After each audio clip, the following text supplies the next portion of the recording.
Ya, jangan tegang gitu dong, senyum-senyum dikit dong. Sesi pertama baru lewat sudah tegang sekali. Oke, dan saya akan membahas tentang pengertian pemerintahan. Sebenarnya tidak salah memahaminya, karena saya punya sebuah pengalaman yang unik. Saya dengan Pastor Arifin, kami berdua itu melakukan tur Sulawesi ya. Jadi sebelum sampai ke Manado, kita ada di Palu, di Gorontalo, di beberapa kota. Nah, waktu kita ada di Palu itu ada sebuah pertanyaan dari seorang ibu. Dan ibu ini dia bukan nggak berpendidikan, Master of Theology dan pengalaman dalam pelayanan dan seterusnya. Dia kemudian menyebut statement ini dan kemudian mengejutkan kami semuanya.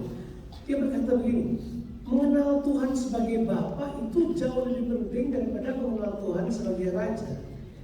Terus dia berkata begini, sebab Raja cenderung korup.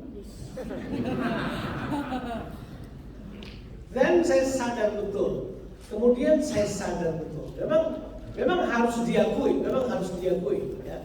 Ini dia, bahwa Tuhan yang penuh kasih, Bapa yang penuh kasih, lebih diminati daripada Tuhan adalah Raja. Benar kan? Sebab kalau Raja itu konsepnya penguasa yang tirani, penguasa yang jahat.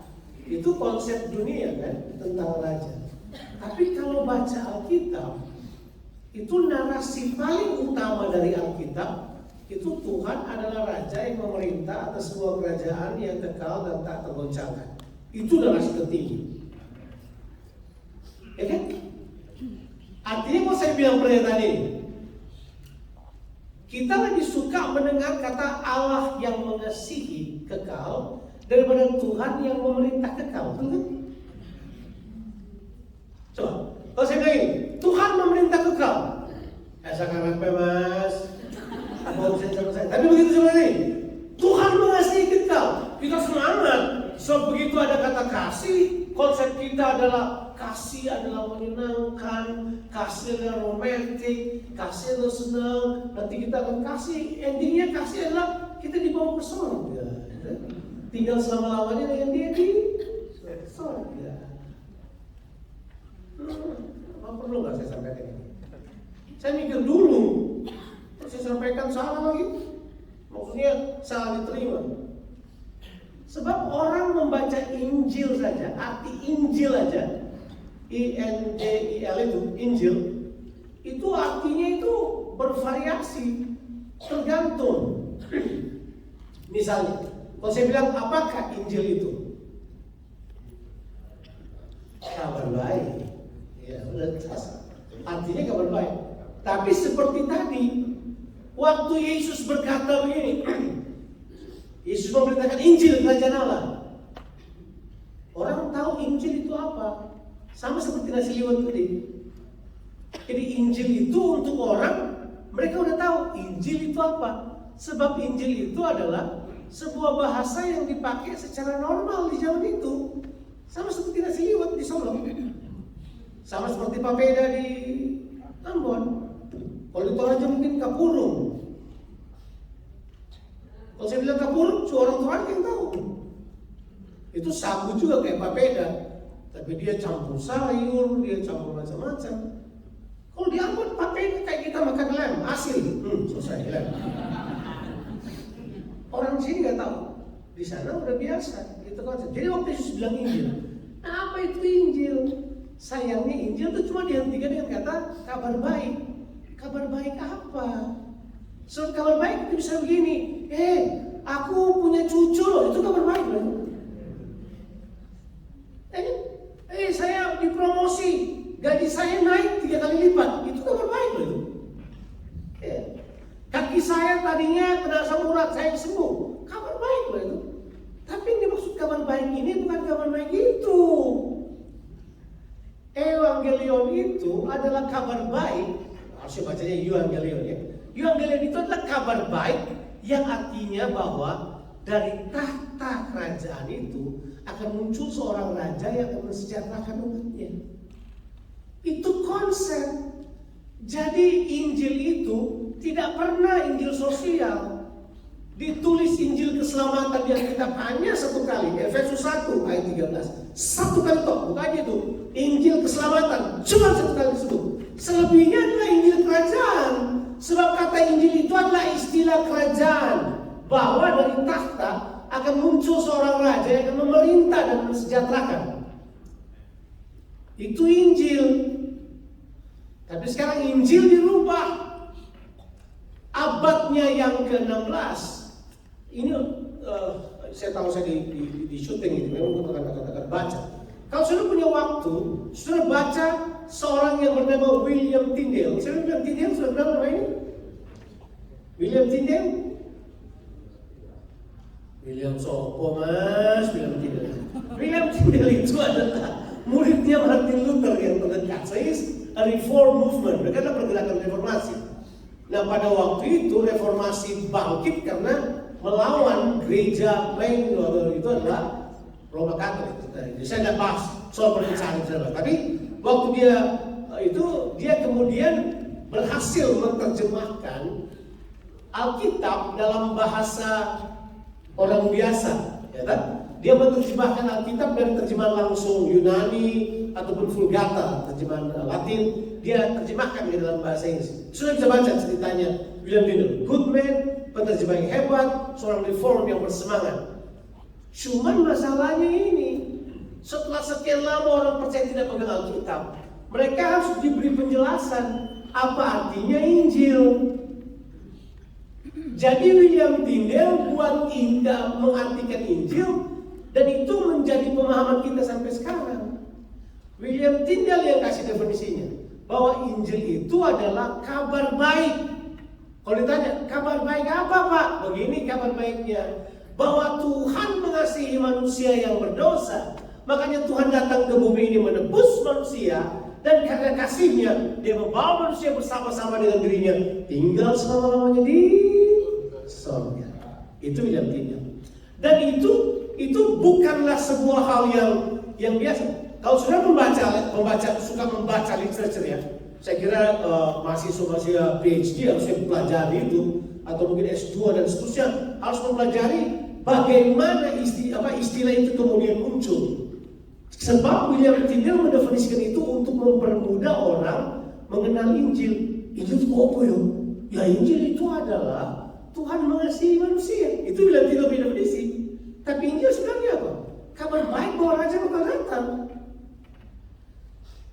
Itu aja udah beda.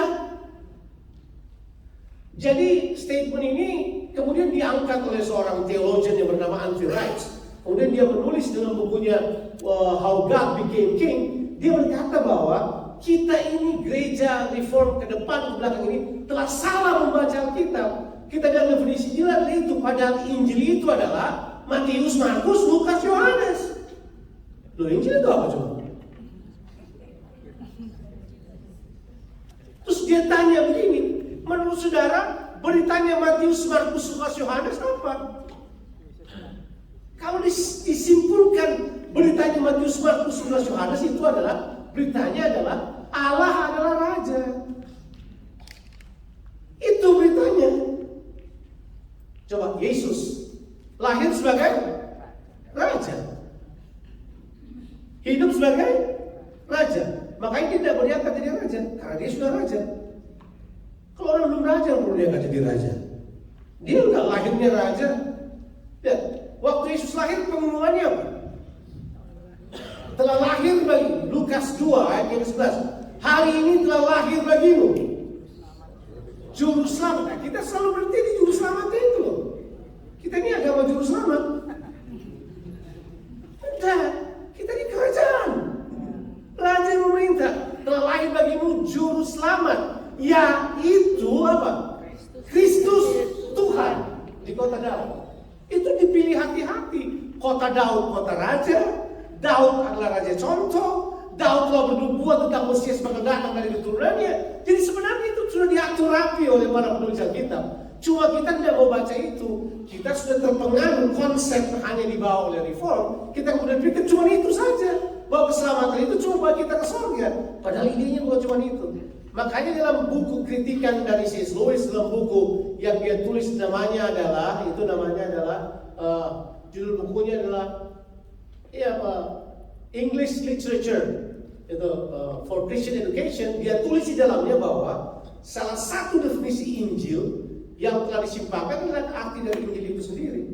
Bahwa Injil itu sendiri telah berubah arti menjadi cuma berita baik aja, cuma kabar baik biasa. Saya bilang tadi, orang mendapat cucu itu kabar baik, tapi Injil bukan kabar baik itu. Injil ini adalah kabar baik bahwa bakal sejahtera kota ini, bakal sejahtera umatnya. Itu artinya Injil. Jadi waktu Injil diberitakan harusnya isinya adalah the planning of prosperity, yaitu apa? Rencana damai sejahtera, rencana kesejahteraan. Yeremia 29 ayat 11 berbunyi seperti apa? Karena aku ini mengetahui apa? Rancangan-rancangan yang ada pada aku tentang kamu, yaitu apa? Rancangan apa? Yang penuh dengan damai sejahtera, yang memberikan kepadamu masa depan yang penuh dengan harapan. Itu tuh rancangannya. Rancangan kesejahteraan, rancangan damai sejahtera. Itu rancangan Tuhan yang dia mau terlaksana itu. Tapi kita bikin acara sendiri, kita larikan itu ke sebuah tempat yang lain. Saya bisa jelaskan mengapa itu, tapi mungkin itu kelas sendiri ya. Kelasnya mungkin namanya harusnya historical theology, supaya orang lebih paham hal tersebut. Tapi kan kita bukan kelas historical theology sekarang. Kita lagi membahas kota. Nah sekarang apa arti kata pemerintahan? Itu kata penting, sebab kita bakal memerintah kan. Saya sudah bilang tadi bahwa konsep Alkitab lebih menekankan pada pemerintahan orang kudus yang selama-lamanya dibanding orang kudus menyanyi memuji Tuhan selama-lamanya. Selesai. Loh, kita sudah baca tadi kok. Nggak ada konsep di Alkitab yang berkata di surga nanti kita semua bakal memuji Tuhan selama-lamanya. Which is saya dulu mengajar itu Pak. Di sekolah kita tahu itu pelajaran saya. 10 tahun saya mengajar kayak begitu. Saya bisa merasa cukup, saya tidak mau mengajar ini lagi. Karena memang sudah ada di Alkitab itu. Kita disuruh memerintah bersama dengan dia. Tapi kita maunya memuji. Enak memang memuji, cuma bilang tidak. Memuji itu menyenangkan sekali. Itu atmosfer surga karena memang Tuhan disembah siang dan malam. But memerintah itu adalah tujuan Allah menjadikan manusia.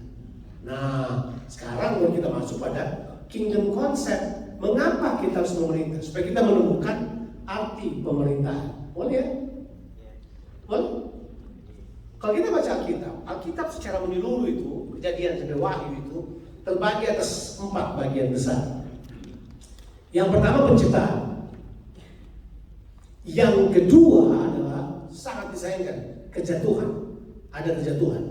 Ada cerita bahwa manusia jatuh dalam dosa. Itu nggak boleh dibantah. Yang ketiga ada penebusan. Haleluya. Yesus datang menebus kita. Tapi ada yang keempat yang namanya kemuliaan. Jadi kalau baca kitab itu narasinya terbagi atas 4 hal tersebut. Nah, kita konsentrasi terbanyak hanya pada kejatuhan dan penebusan. Kita tidak banyak melihat penciptaan dan kemuliaan. Padahal kita melihat originalitas dan semuanya di penciptaan. Sebab di penciptaanlah Tuhan memberitahukan pada kita tujuan mengapa Tuhan menjadikan manusia. Baru di kemuliaan kita mendapatkan consummation atau pencapaian dari tujuan dari penciptaan manusia. Kejatuhan hanyalah interupsi yang terjadi pada manusia. Di mana dari kejatuhan itu memang muncul banyak hal yang lain. Tapi ini masalahnya. Kita harus percaya bahwa dosa dan kejatuhan tidak membuat Tuhan mengubah tujuannya. Karena tujuan Tuhan kekal. Saya bisa kita oke. Kalau begitu, apakah tujuan Allah menjadikan manusia? Dan saya mau beritahu pada saudara, kalau gereja tidak bisa bekerja sama, itu berarti gereja telah menyangkali pribadi Tuhan yang selalu bekerja sama. Makanya Kejadian 1 ayat 1, 2 dan 3 Trinitas langsung bekerja sama di situ. Pada mulanya Allah ciptakan langit dan bumi. Bumi belum berbentuk. gelap gulita. Yang kedua, roh Allah mulai lain. Ada dua pribadi Allah dan situ. Kemudian yang ketiga, berfirmanlah dia. Itu udah jelas. Sudah ada Allah, ada roh Allah, ada firman. Udah selesai. Jadi di awal penciptaan, Trinitas sudah bekerja bersama gitu. Nah terserah, kita takut dibilang bahwa kita ini adalah bukan monoteis tapi politeis. Tapi Allah kita memang dinyatakan dengan hal tersebut. Tidak ada istilah Trinitas di Alkitab, tidak pernah tertulis kata Trinitas. Tapi Bapa, Anak, dan Roh Kudus, Allah, Roh Allah, dan firman-Nya itu selalu bekerja bersama. Dari Kejadian sampai Wahyu selalu muncul bersama-sama. Itu tidak bisa dibantah. Mau buang itu? Enggak. Tanya aja kalau Islam ada tauhid enggak di Al-Quran? Enggak ada. Tauhid itu buatan dibuat aja. Istilah tauhid enggak ada. Sama juga Trinitas enggak ada istilahnya. Tapi kalau dia muncul berkali-kali, it becomes what we believe. Itu sesuatu yang kita percaya. Nah Allah yang Trinitas ini kemudian di ayatnya yang ke-26 langsung aja. Inilah kalau mau tahu tujuan Tuhan jadikan manusia, baca Kejadian 1 ayat 26. Kitab Kejadian tidak ditulis untuk memberitahukan pada kita berapa umur bumi. Tidak mau kasih tahu pada kita siapa manusia yang pertama sebenarnya. Yang dia ceritakan pada kita adalah Adam yang pertama gitu. Tuh sudah kaget. Ya. Makanya Yesus adalah Adam yang terakhir. Ya, itu sudah dipakai. Adam yang pertama, Yesus yang terakhir. Adam yang pertama ini adalah orang pertama di mana Tuhan memakai ikatan perjanjian supaya dia dapat bekerja lewat orang ini di muka bumi ini. Jadi kitab Kejadian itu tidak kasih tahu siapa manusia pertama, bumi ini umurnya berapa, dan gitu. Sebab tujuan kitab Kejadian ditulis untuk memberitahukan kepada pembacanya, inilah tujuan Allah menjadikan bumi, manusia, dan ciptaannya. Jadi kitab Kejadian berisi apa? Tujuan-tujuan Tuhan. Jadi Kejadian 1 ayat 26 beritahukan kepada kita bahwa inilah tujuan Tuhan menjadikan manusia. Coba. Berfirmanlah Allah bagi kita menjadikan manusia menurut gambar dan rupa kita, supaya mereka berkuasa atas ikan-ikan di laut, gunung-gunung di udara, dan seterusnya, atas ternak, seluruh bumi dan segala selesai. Saya simpulkan saja. Ingat, tujuan Allah menjadikan manusia yang pertama adalah serupa dengan Tuhan. Yang kedua memerintah bersama Dia. Simpel itu aja. Kalau tanya apakah tujuan Tuhan menjadikan manusia serupa dengan Allah, memerintah bersama dengan Dia.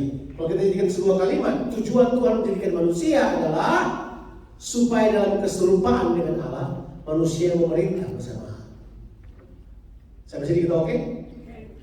Kalau saya bicaranya kecepatan, tolong angkat tangan. Saya orang Ambon. Saya lahir terburu-buru. Saya lahir di Manado, by the way. Mami saya bilang waktu saya lahir, itu kepala saya sudah keluar, dia masih duduk di atas mobil. Jadi saya waktu lahir, kepala saya gepeng. Jadi ya banyak yang korset lah, jadi makanya harus kesini cepetan. Nah, ya sekarang sudah serius dong. Nah, coba itu kata berkuasa. Saya mau konsentrasi di kata berkuasa. Saya tidak mau konsentrasi lagi di kata keserupaan. Saya tahu bahwa terbanyak gereja mengajarkan keserupaan, termasuk saya. Saya telah habiskan waktu saya dalam pemuridan, dalam pengajaran, konsentrasi hanya kepada karakter yang baik, tidak kepada aspek yang satu ini, berkuasa. Sebab gereja takut kekuasaan. Padahal kita diciptakan untuk berkuasa. Tapi berkuasa seperti apa dulu? Berkuasa seperti apa? Kita mau lihat ya. Berkuasa seperti apa? Nah, mari kita bedah kata ini. Dan saya tahu di ruangan ini saudara adalah mengerti konsep bahasa Ibrani, saudara masih bisa belajar, saudara masih bisa Google, saudara bisa cari, bisa dengar lah ya. Jadi kata yang dipakai untuk berkuasa itu berasal dari bahasa Ibrani radah. Radah. Bilang dulu radah. Pokoknya jangan diulang 2 kali, beda artinya. Rada-rada itu beda dengan radah. Radah aja. Radah. Oke. Radah ini konsepnya jelas. Arti dari radah itu adalah memerintah. Ada 2 arti yang dipakai. Kalau sudah terjemahkan arti dari radah itu ada 2. yang pertama adalah government, artinya pemerintahan. Yang kedua yang Tuhan Yesus inginkan ya ini, namanya adalah governance. Governance itu adalah tata kelola, managerial, pengelolaan. Oke, stop dulu sebentar.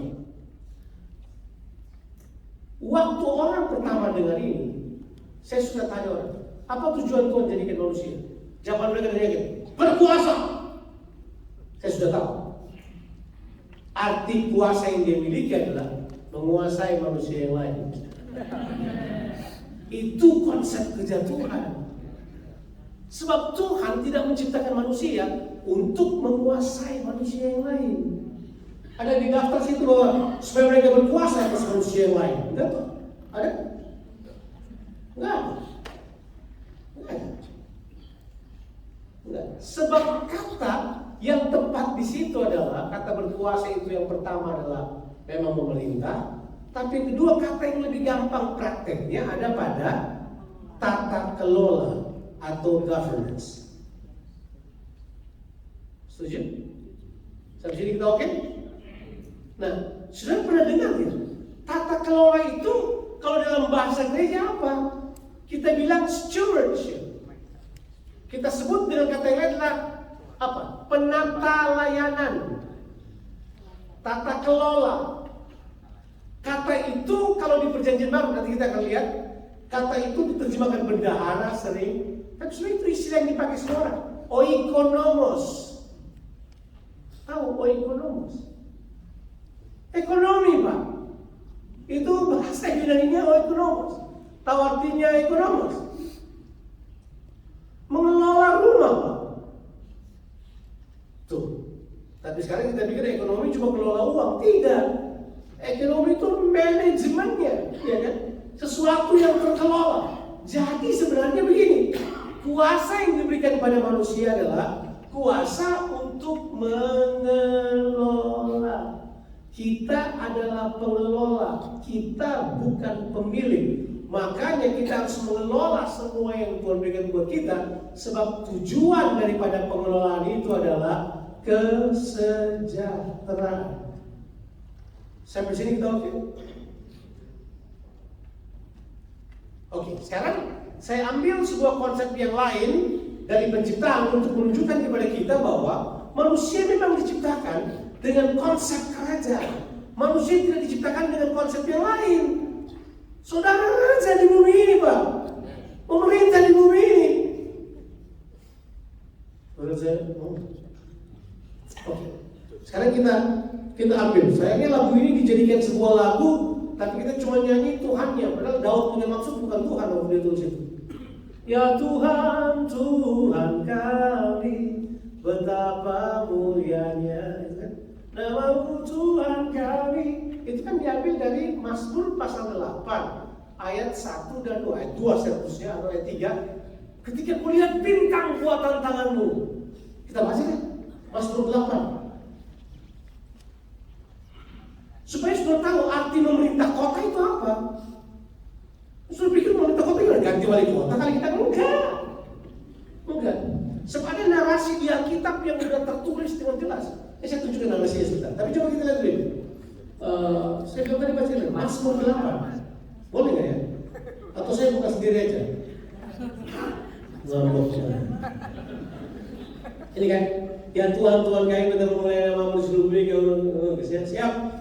Ayat 2 dan 3. Ini nanti kita bahas terpisah. Dalam mulut bayi-bayi dan anak-anak yang musuh atau memberikan kekuatan karena lawanmu, and so on. Ayat 3. Siap, ayat 3 aja. Terima kasih. Nah ini. Itu sudah ayat apa? Nah, jika aku di sini 4 sini 3. Ya udahlah. Itu antara buku dan elektronik. Sudah nggak usah khawatir. Jika aku melihat langitmu, buatan jarimu, bulan dan bintang-bintang yang kau tempatkan. Lihat, ada titik 2 di situ. Oke. Kalau baca Alkitab suka perhatikan itu. Ini loh, ayat yang keempat. Jadi dia tuh bilang, saya lihat semua ini, saya nggak habis pikir ini kok dahsyat banget. Tapi kenapa? Coba kita lihat ayat berikutnya. Apakah manusia sehingga engkau mengingatnya? Apakah anak manusia sehingga engkau mengindahkannya? Sayangnya dua kata ini tidak mewakili terjemahan yang tepat sebenarnya.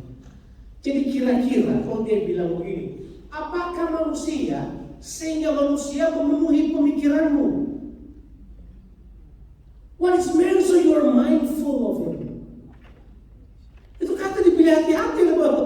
Apakah manusia sehingga pikiranmu dipenuhi oleh mereka?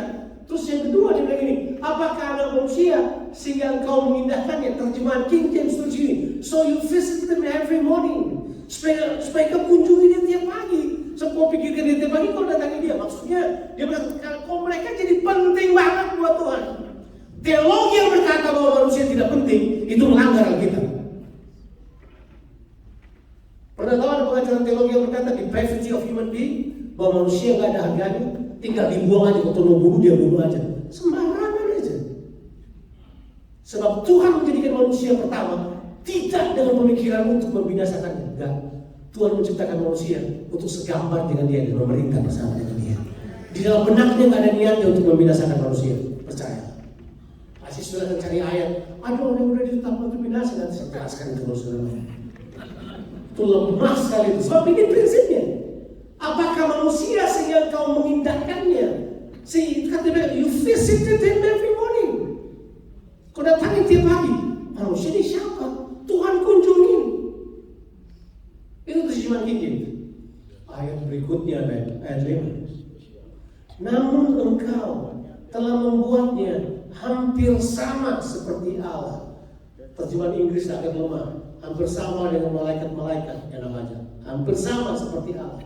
Dan telah memahkotainya dengan 3 kata kerajaan. Kemuliaan, hormat, dan ayat berikutnya. Dan engkau membuat dia berkuasa atas buatan tanganmu. Dan di situ bawahnya apa? Segala-galanya telah engkau letakkan di bawah kakinya. Gak penting manusia. Gak penting ya Bang. Gak penting ya Bang. Kita kadang-kala mengkhotbahkan tentang penebusan hanya karena Tuhan mengasihi. Enggak. Tuhan tebus kita karena dia punya tujuan dalam kehidupan kita. Ya, dia tidak cuma mengasihi kita, dia punya tujuan dalam kehidupan kita. Makanya habis ditebus, manusia ditebus harus melayani tujuan Allah. Halo? Makanya berpikir begitu ditebus, karena mengasihi udah kalau main saja, pindah ke surga, selesai. Main-main di sana, nyanyi-nyanyi. Ada purpose. Purpose-nya tetap sama. Apa purpose-nya?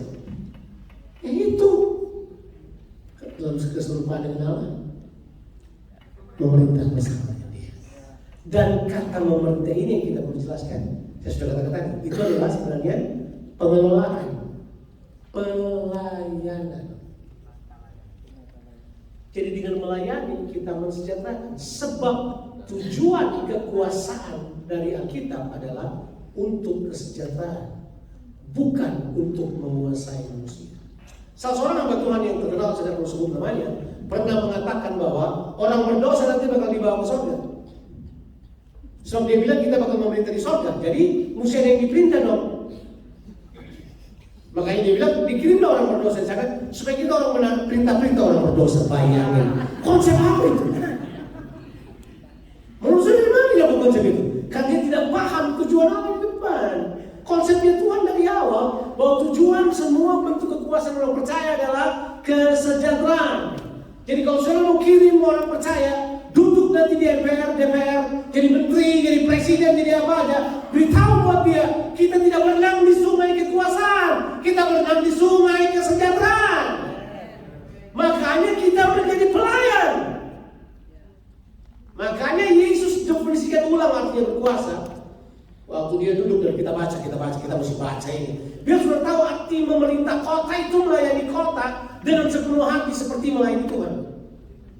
Coba kita lihat di dalam kitab Markus pasalnya ke-10. Everybody knows this passage really ya. Ini hal yang biasa. Ini biasanya dibahas untuk leadership. Nah ini untuk kita semuanya. Kita baca ayat 40-an boleh mulai. Nah ini dia. Jadi ada dua orang yaitu Yakobus dan Yohanes, ya Ida dekat-dekat Yesus kata, bos, nanti kalau kamu datang lagi kita di sebelah kiri, kamu satu sebelah kanan, kita dua lah. Dia bilang dulu kayak anak kecil sering. Untuk yang itu aku tidak menentukan, dia bilang kan. Tapi yang dulu di sebelah kananku atau di sebelah kiriku, aku tidak berhak memberikannya. Itu akan diberikan kepada orang-orang bagi siapa itu telah disediakan. Disediakan bagi siapa itu? Nanti saudara bakal lihat perumpamaan 2, 5, dan 10 talenta. Yang sudah masuk belajar itu. Ayat yang ke-41 kita baca. Mendengar hal itu ke-10 yang lain marah mereka. Sudah marah 42. Yesus bilang. Tetapi Yesus memanggil mereka dan berkata. Yesus kontraskan kepemimpinan bangsa-bangsa, kepemimpinan manajemen dunia dengan manajemen kerajaan Allah. Dia bilang ini, kamu tahu bahwa mereka yang disebut pemerintah bangsa-bangsa. Kata bangsa-bangsa ini Gentile, kata bangsa-bangsa ini dalam bahasa Ibrani Goyim, kata bangsa-bangsa ini adalah orang yang di luar perjanjian. Bangsa-bangsa memerintah rakyatnya dengan apa? Tangan besi. Dan pembesar-pembesarnya menjalankan kekuasaannya dari atas, gitu. Dengan keras atas mereka. So ini kepemimpinan dunia.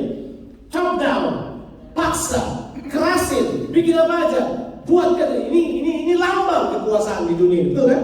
Siapa pegang kekuasaan, dia bisa buat apa aja. Begitu. Yesus langsung bilang ayat 43. Tidaklah demikian di antara kamu. Berarti Yesus bilang, pemerintah dari atas keras, tangan besi, no. Itu bukan buat kamu. Kamu nggak begitu. Kalau kamu ini, dia berkata, barang siapa ingin menjadi besar di antara kamu, hendaklah ia menjadi apa? Pelayan. Ini kata pelayan diterjemahkan dengan gampang dari kata doulos, tapi padanannya sebenarnya sama dengan kata yang disebut dengan kata tadi itu. Oikonomos itu juga pelayan. Dia diartikan bendahara, dan juga diartikan gubernur satu kali. Karena itu punya pengertian adalah mereka dilimpahkan kekuasaan untuk menjalankannya demi kepentingan melayani orang lain. Itu. Hendaklah ia menjadi apa? Pelayanmu. Ayat yang berikutnya. Dan barang siapa ingin menjadi terkemuka di antara kamu, hendaklah ia menjadi apa? Hamba untuk semuanya. Baru ayat berikutnya. Sebab anak manusia, ingat konsep manusia?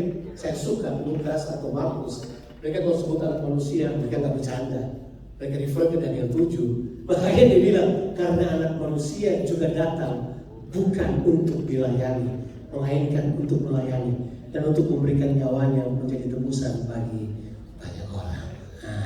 Lihat bedanya? Jadi dicari pelayan-pelayan kota yang konsepnya adalah mensejahterakan orang lain. Saya percaya pemerintahan kita bagus banget sekarang. Saya salut sama pemerintahan yang sekarang. Saya kagum. Saya datang di kota Solo berubah banget. Saya ini dalam di kota saudara. Ini bukan kampanye, tapi maksud saya mau bicara saudara, udah bagus. Atmosfernya keren, everything good, asik lah. Musuh-musuhnya mungkin juga ada di sini, tapi nggak apa-apa. Saya beritahu udah bagus, udah keren. Tapi saya beritahu saudara, sekalipun yang memerintah bengis pun, kita tetap bertanggung jawab untuk mensejahterakan kota. Sebab kesejahteraan kota kita sebenarnya menurut kita bukan tanggung jawab pemerintah, tanggung jawab gereja, tanggung jawab eklesia, orang kudus yang bakal memerintah bersama Tuhan. Kalau kamu udah eklesia, kamu udah usah ada di sini. Yakin saya. Itu tuh. Karena memang tujuannya itu. Jadi pemerintahan itu adalah sebuah bentuk pelayanan yang mensejahterakan orang lain. Makanya kita jangan cuma berputar di rumah kita sendiri. Kita sibuk-sibuk urus kita punya ini. Dana, berarti nanti dananya beli alat musik 3 miliar.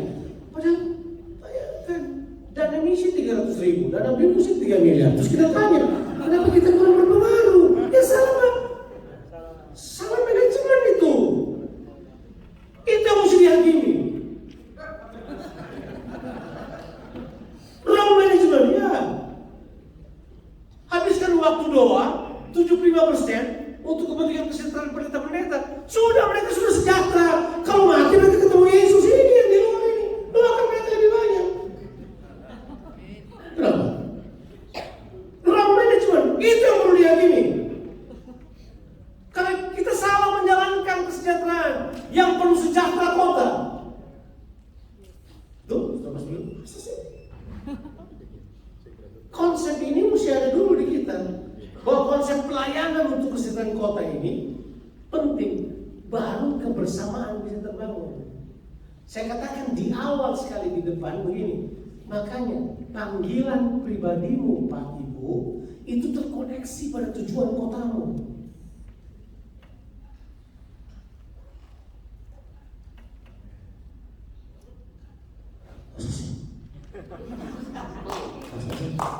Yang enggak?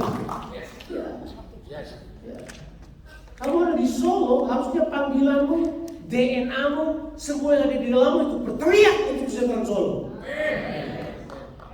Nah, tapi karena kita ini tuh udah terpecah-pecah karena ada, saya bilang, bukan saya bilang. Saya menyebutnya virus yang harus. Tahu cara kerja virus? It changed DNA. Dia rubah DNA-nya. Dia rubah sistematika dalam tubuh. Sama dengan kita. Gereja lagi kena virus. Nah itu, ya, saya mau sebut namanya virusnya apa. Virusnya datang, kita kemudian berubah. Yang kita urus adalah kuasa. Yang kita urus adalah hal-hal untuk kepentingan pribadi kita. Yang lucu, kita tidak bertanggung jawab pada kota kita. Kita bertanggung jawab pada pemimpin di luar kota kita. Apalagi kalau pemimpinnya di luar negeri, itu lebih susah lagi, Pak. Ini gereja ini pemimpin di mana? Amerika. Wah, berat itu sudah. Jadi kemauan Amerika yang terjadi pada saudara. Datanglah kerajaanmu, jadilah kehendak Amerika buat kami. Mereka yang putusin gereja mau kayak apa? Why they do that? Karena mereka tidak mengerti pemikiran kota. Saudara ada di kota. Setiap kota punya suara sendiri di hadapan Tuhan. Dan Alkitab mencatat narasi yang jelas bahwa setiap kota berteriak langsung kepada Tuhan. Mereka berteriak, kejahatannya naik di hadapan Allah, kebaikannya pun naik di hadapan Allah. Apa yang mereka buat terdengar kepada Tuhan. Apa yang mereka buat dengan hamba Tuhan tercatat di surga. Pelajari aja yang ditulis dalam kitab apa? Wahyu pasalnya yang kedua dan pasal yang ketiga. Ditulis cerita tentang kota-kota seperti Efesus, Tiatira, Philadelphia, Pergamus. Semua kota itu bersuara di hadapan Bapa. Dia berkata, kota ini saya melihat bahwa orang-orang kudus dibunuh. Di kota ini saya melihat bahwa penyembahan berhala sangat tinggi. Di kota ini ada pengajaran Nikolaita yang aku benci. Dia kasih tahu semuanya. Ini apa yang terjadi di kota sampai pada Tuhan. So, what concerns God is the city. Karena gerejanya bertanggung jawab pada kotanya. Kan saya tanya bahasa Inggris. Apa yang menjadi concern Bapak? Apa yang menjadi perhatian Tuhan sebenarnya itu kota. Karena gerejanya itu langsung melayani kota. Sebab Tuhan mau. Nah ini dengarkan baik-baik.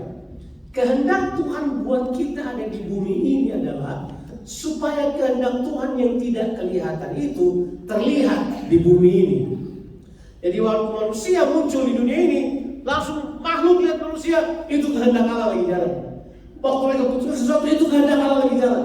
Makanya waktu Yesus suruh kita berdoa, datanglah kerajaanmu, jadilah kehendakmu di bumi seperti di sorga. Itu punya pengertian begini, Allah yang tidak kelihatan percaya pada saudara bahwa saudara akan menunjukkan kepada dunia yang kelihatan ini bahwa Allah itu ada, bahwa dia punya karakter seperti ini, tata kelolanya seperti ini, cara kerjanya seperti ini, pengelolaannya seperti ini. Kalau saya pakai bahasanya adalah ini loh manajemen di sorga saya mau terjadi di bumi ini. Siapa yang harus buat itu? Kita harus melakukan ini. Kita. Sekarang saya ingin membahas satu bagian Alkitab yang orang gak suka membahasnya. Pada siapa?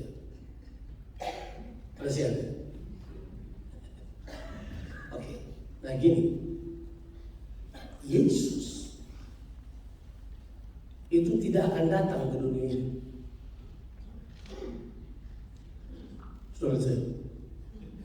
Sampai saudara menaklukkan semuanya di bawah kaki saudara.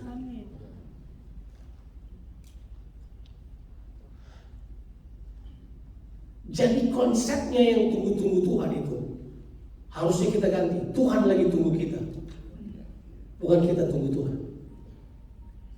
Saya sedang menantikan kedatangan Tuhan. Tuhan bilang, saya lagi tunggu kamu siap dulu. Kita baca satu ayat kita boleh? Oke. Di Alkitab Perjanjian Baru nih, pelajari Perjanjian Baru, saudara, istilahnya scrutinize, saudara pilah-pilah. Itu ayat terbanyak yang dikutip di Perjanjian Lama. Ada satu pasal di Perjanjian Lama yang paling banyak dikutip di Perjanjian Baru. Itu dikutip lebih dari 12 kali. Satu ayat toh dikutip lebih dari 12 kali. Itu dikutip justru di luar Injil. Artinya setelah Injil, mulai kita bisa para rasul sampai Injil ini dikutip di zaman gereja. So, are you ready now? Oke, kita baca ayatnya. Ibrani pasal 10 ayatnya yang ke 13 dan 14, ayat 12 dan 13. Kita baca dulu ayat itu. Kita lihat. Ayat dari 12 kita baca ya, supaya kita tahu modelnya. Nah, membaca ini saudara tidak bisa membaca begitu aja. Saudara harus membaca karena penulis ini tahu saudara sudah punya paradigmanya, sudah punya perjalanannya udah ada di kepala saudara. Sebab ini bukan cuma sebuah statement biasa, ini sebuah statement karena sudah ada peristiwa yang terjadi. Saudara paham maksudnya? Jadi kita membacanya tapi deskriptif, ada yang ada di kepala saudara. Kalau saya bilang itu, saudara paham saya? Berarti kalau kita baca sudah begitu ya, sama aja saudara baca Pak Jokowi datang ke Solo makan soto di Gading, itu aja. Tapi kalau saudara baca ini berbeda. Oke, saya baca pelan-pelan ya. Tetapi iya, siapa ya ini? Yesus. Dia adalah pengantara yang paling bagus ya. Setelah mempersembahkan hanya satu korban saja karena dosa. Berarti dia sedang bercerita tentang penebusan yang dia kerjakan untuk kita. Setelah itu tentu dia naik ke sorga, dia mati, dia bangkit, dia naik ke sorga. Itu gak disebut. Tapi sekarang dia bilang apa yang terjadi setelah itu. Ia duduk. Ia duduk. Ia duduk untuk selama-lamanya di sebelah kanan Allah. Oke, ada penjelasannya itu mengapa di sebelah kanan Allah. Itu dari Daud itu sebenarnya istilah itu. Istilah itu adalah istilah puisi yang mengatakan bahwa karena Daud istananya di sini, dia dirikan kemah di sebelah situ, ada tabernakel Daud dan di situ ada tabut perjanjian. Jadi Daud selalu bilang di sebelah kanannya itu adalah kuasa. Karena itu, jadi selalu dibilang sebelah kanan. Itu sebelah kanannya Raja Daud itu maksudnya. Jadi ini disebutkan sebagai di sebelah kanan Allah. Itu punya pengertian posisi yang paling berkuasa, kira-kira kayak gitu. Ya, itu statementnya ya. Kenapa nggak di sebelah kiri? Kalau Tuhan kidal dia masih di kiri katanya sembarangan aja. Tapi itu makanya itu konsep kan. Jadi ia duduk untuk selama-lamanya di sebelah apa? Kanan Allah. Untuk apa? Ayat 13 Pak. Coba lihat. Dan sekarang ia siapa nih? Hanya siapa yang menantikan Yesus di sini? Yesus menantikan saudara. Dan sekarang ia hanya menantikan saatnya. Saat apa? Saat di mana musuh-musuhnya akan dijadikan apa? Tumpuan kakinya. Sekarang kakinya siapa ya? Di bumi kakinya siapa ya? Sebab konsep ini adalah konsep Paulus yang berkata bahwa Kristus adalah kepala, jemaat adalah tubuhnya. Jadi kepalanya ada di sorga, tubuhnya ada di bumi. Kepalanya ini ada di sorga, kita tubuhnya bekerja di bumi ini. Sampai semua ditaklukkan di bawah kakinya. Itu bukan penaklukan penjajahan namanya. Itu artinya sampai semua ada dalam pengaruh kerajaan Allah. yang kekal, yang penuh kasih, penuh damai sejahtera, penuh dengan kebenaran. Itu yang memerintah di situ, di bawah tumpuan kakinya. Kapan terjadi itu? Ya, kita. Nah, ini kita. Mana siapa tahu kita? Kita ini tidak terbiasa tanggung jawab memang dari dulu. Itu mentalitas perbudakan, Pak. Itu mentalitas budak yang dibawa oleh dosa. Kita sebut mentalitas penjajahan. Memang kita terjajah kan? Kita salah-salahkan Belanda. Itu salah. Terus kita salahkan, kenapa Belanda yang jajah kita? Kalau Inggris kita sudah kayak Singapura. Gitu kan kita bilang. But that is not the point really. Poinnya adalah bahwa kita ini tidak terbiasa tanggung jawab. Mengapa kita tidak terbiasa tanggung jawab? Karena kita pikir manusia tidak layak. Padahal kalau ada hal yang Tuhan percayakan pada manusia, Tuhan berikan tanggung jawab besar. Ini, wajahku kuberikan kepadamu. Yang kedua, kuberikan semua kuasaku, kelola bumi ini. Itu tanggung jawab. Jadi kapan Tuhan Yesus datang? Nah, sekarang saya mau beritahu ayat saudara tuh, makanya hati-hati, jangan terbawa kepada politisasi negara lain yang dibawa ke kita. Jangan coba-coba. Ya. Baca Alkitab saudara dengan baik. Ayat ini kutipan dari mana? Duduk di sebelah kanan. Ada yang tahu dari mana kutipannya? Mana siapa tahu? Sebab ayat ini dikutip paling banyak di Perjanjian Baru. Itu adalah Mazmur 110. Yuk kita pergi ke Mazmur 110. Itu Mazmur mesianis, Pak. Mazmur 110, kita baca ya Mazmur 110. Kita baca. Ini ayat begini yang paling kontroversial. So di sini dibilang ini. Lalu Yehova berbicara kepada Adonai. Coba kita baca. Mazmur Daud. Demikianlah firman Tuhan kepada Tuanku. Mau tahu nggak terjemahan yang lain? Lalu Yehova berbicara kepada Elohim. Lalu Yehova berbicara kepada Adonai. It's the same God talking one another. Ini kan jadi sebuah sebuah fenomena loh. Tuhan bicara kepada Tuhan. Kenapa penerjemah menuliskannya pakai huruf T kecil? Karena takut. Harusnya T-nya mesti besar juga. Kan terjemahannya Elohim atau Adonai terjemahannya. Kapan-kapan buka bahasa asing. Please coba aja. Kata ini kemudian, duduklah di sebelah kananku sampai kebuat musuh-musuhmu menjadi apa? Nah, kan ini sebenarnya ayat yang dikutip oleh Ibrani pasal 10 tadi kan? Betul nggak sih? Ini ayatnya. Ayat ini ayat apa ini? Ini ayat mesianik. Sebab kalau baca di ayat berikut bercerita tentang raja yang memerintah dari Sion. Baca aja dan sudah punya waktu untuk baca. Ini juga yang dipakai di khotbah Petrus. Masih ingat khotbah Petrus? Waktu Petrus berkata begini, Yesus akan tinggal di surga sampai pemulihan segala sesuatu. Itu kan? Tapi kita maunya gini, tahun 2026 Yesus bakal datang. Sembarangan aja kita. Lihat dulu, begitu buat dihukumin. Saya percaya Yesus bakal datang. Itu pengharapan saya. Dia bakal datang memerintah di muka bumi ini. Dia pasti akan datang. Tapi lihat dulu lah. Sayangnya kita dikecoh kan. Kita dikecoh untuk memperhatikan apa yang tidak perlu kita perhatikan. Misalnya, kita dikecoh untuk melihat situasi dunia ini. Padahal gampang kok. Dia mau datang pada mempelainya kan? Ya lihat aja mempelainya.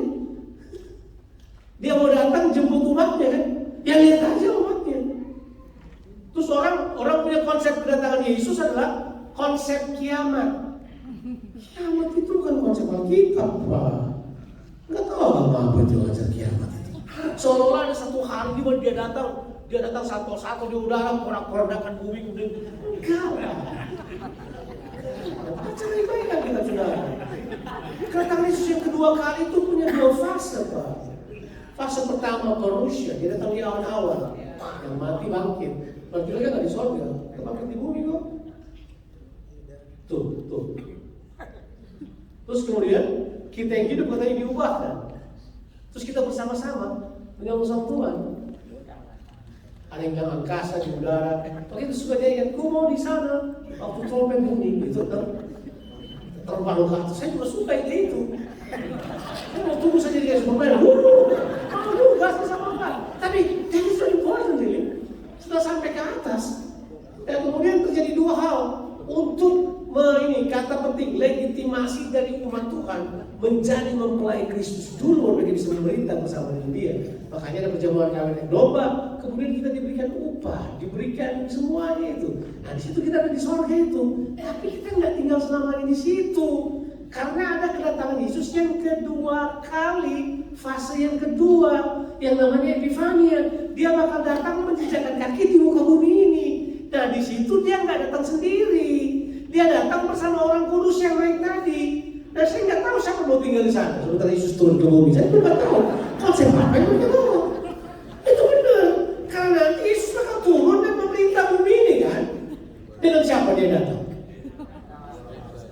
Itu ditulis oleh Wahyu 17 adalah mereka yang dipanggil, dipilih, dan yang setia. Itu yang turun ke bumi memerintah bersama dengan Dia. Karena nanti Kristus dikalahkan, tidak perlu apa-apa. Alkitab dia menghancurkan Kristus hanya dengan perkataan, oh selesai. Perkataan mulutnya yang selesai dengan nafas mulut yang seperti pedang itu. Habis. Oke. Waktu saya tinggal 5 menit, gak berasa. Saya tidak perlu ngomong sebentar perasaannya. Kalau start download sudah habis, tapi tidak apa-apa kita habis. Thank you. Oke. Saya selesai waktu 5 menit ini. Dan kemudian kita bekerja kan.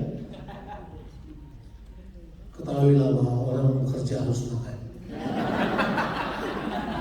Saya mau tunjukkan pada saudara sekalian, bagaimana saudara menjalankan pemerintahan itu.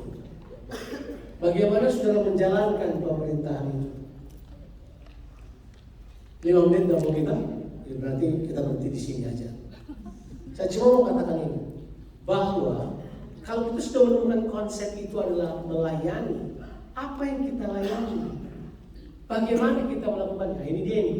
Kita mengeluarkan semua potensi ilahi kita yang Tuhan sudah taruh dalam kehidupan kita. Nah, listen to this carefully. Tema saya yang kedua adalah bagaimana 5 jawatan dapat bekerja bersama. Ya harus pikir 5 jawatan dulu lah itu. Ada pengajaran tersendiri. Setiap kita yang percaya kepada Tuhan, Tuhan telah menaruh di dalam kita karunia, talenta, dan ini yang paling penting, pekerjaan. Dalam saudara ada pekerjaan. Makanya di kerajaan Allah semua orang harus bekerja. Nah ini masalah kita. Kita telah terframing kepada pola dunia. Pola dunia itu apa? You are employed. Kamu harus bekerja di satu perusahaan dulu, employer dulu, baru kamu punya pekerjaan. Tidak saudara. Di dalam saudara ditaruh pekerjaan. Makanya orang percaya dilarang nganggur. Kalau nganggur itu malas.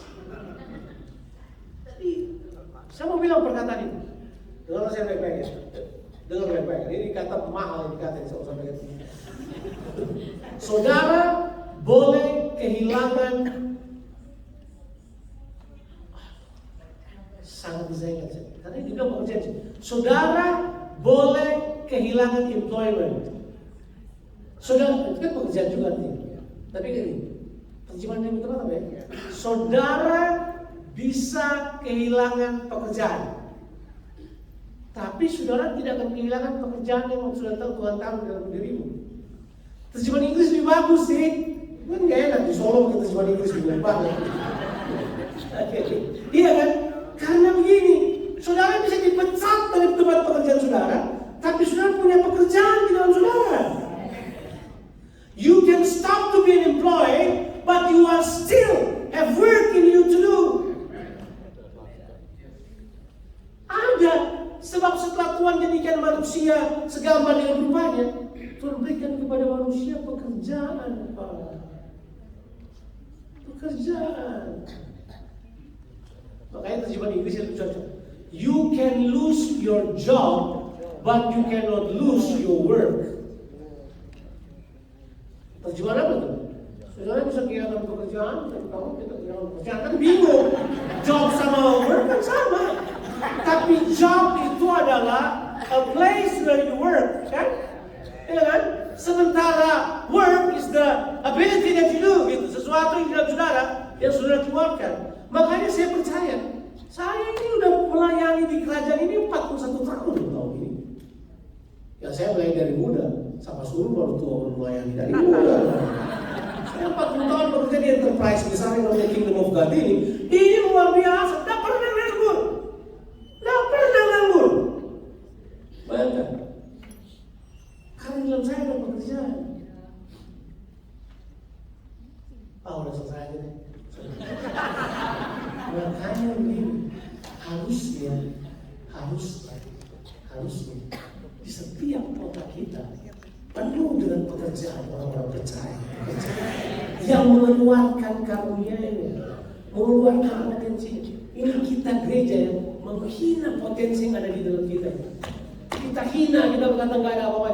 Padahal di sini yang powerful. Coba kita keluarkan. Siapa tahu yang kamu bakal keluarkan itu nggak ada di pikirannya wali kota, tapi dia mau kerjakan. Tolong kasih tahu dia. Siapa tahu yang kamu mau kerjakan nggak ada di pemikiran, di Bappenas itu bikin apa nih? Ternyata dia bisa ngomong, karena di dalam saudara ada pekerjaan.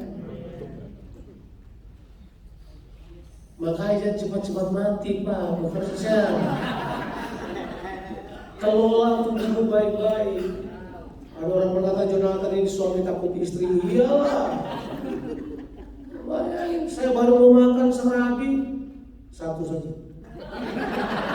Saya tidak ditawar lama Pak. Serabi itu makanannya kita, sekarang nggak bisa. Dia pintarnya, lu makan satu, serabinya dia kasih teman Hamil. Serabi satu aja. Kita diam aja. Durian.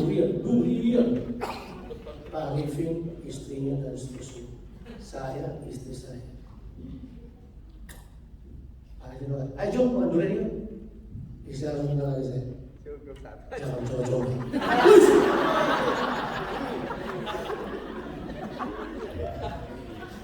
Padahal saya mengajar dia sejati, saya mengajar dia. Tapi istri saya memang menjadi penjaga yang luar biasa. My goodness.